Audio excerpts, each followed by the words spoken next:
오늘 주제는 주식회사 자본금 증자입니다. 우선 주식 증자를 이해하려면 주식회사의 자본금의 특징을 알아야죠. 주식회사는 유한책임회사로 주주는 인수한 주식가액을 한도로 책임 의무가 있습니다. 회사 설립 시 주식 인수인을 발기인이라고 하며 설립 이후 증자 시에는 주주라고 합니다. 자본금 증자를 잘못하면 세무조사 대상인가요? 불균등 증자라면 증여세가 과세될 수 있죠. 주식회사는 신주 발행 시 주식가액은 액면 주식과 무액면 주식으로 할 수 있습니다. 액면 주식은 금액이 균일해야 하며 일주 금액은 100원 이상 이어야 하며 액면 미달 가액으로 발행은 제한됩니다. 과거는 자본금 5천만 원이 기본이었으므로 액면 가액 5천원 주식수 만주가 대부분이었습니다. 자본금 증자는 기업이 투자를 확대하거나 재무구조를 개선하고 사업 기반을 강화하기 위해 자본금을 늘리는 행위를 말합니다. 이는 신주를 발행하여 기존 주주나 새로운 투자자로부터 자금을 조달하는 방식으로 진행될 수 있으며 또는 기업 내부 예비자본이나 이익잉여금을 자본금으로 전환하는 방식으로 이루어질 수 있습니다. 자본금 증자는 주식시장에 긍정적인 영향을 미칠 수 있고 기업의 신용도 상승 및 금융기관으로부터의 차입 능력 강화에 도움을 줄 수 있습니다. 그러나 신주 발행에 따른 주식수의 증가는 주당 수익의 희석화로 이어져 기존 주주들의 자산 가치에 부정적인 영향을 줄 수도 있으므로 이에 대한 철저한 분석과 전략적 접근이 필요합니다. 자본금 증자 절차는 어떻게 되나요?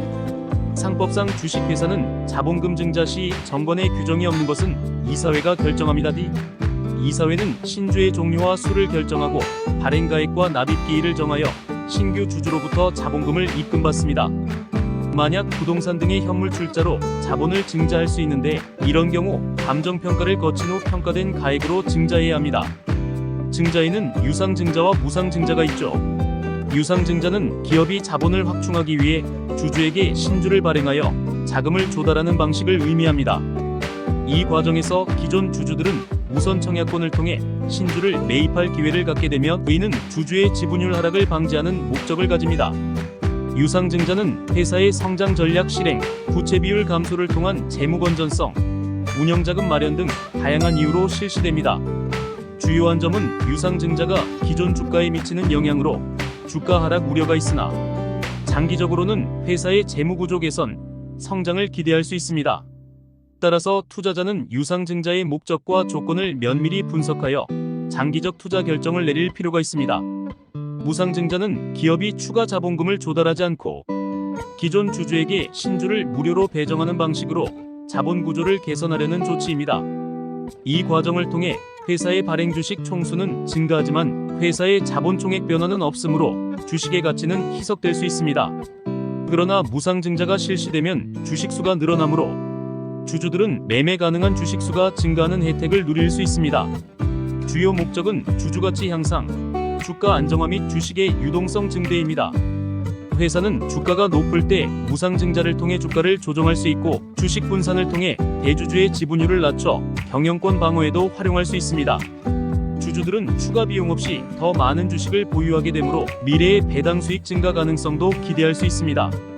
무상증자는 주식시장의 긍정적인 신호로 작용할 수 있으며 기업의 긍정적인 미래, 성장과 재무 건전성을 나타낼 수 있습니다. 무상증자의 재원은 자본준비금, 이익준비금, 그리고 주식배당입니다.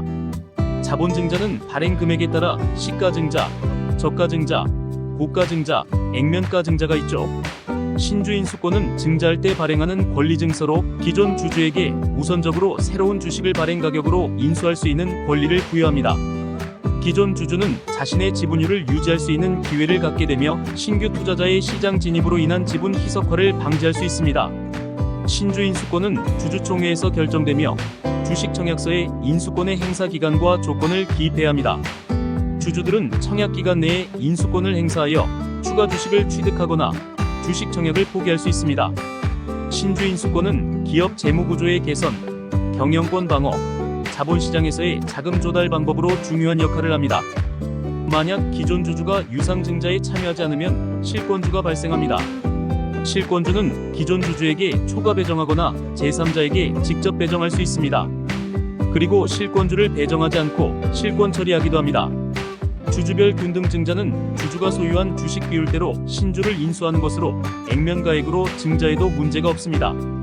만약 일부 주주가 주식 인수를 포기하는 저가 불균등 증자를 한다면 시가로 주식을 인수해야 증여 문제가 없습니다.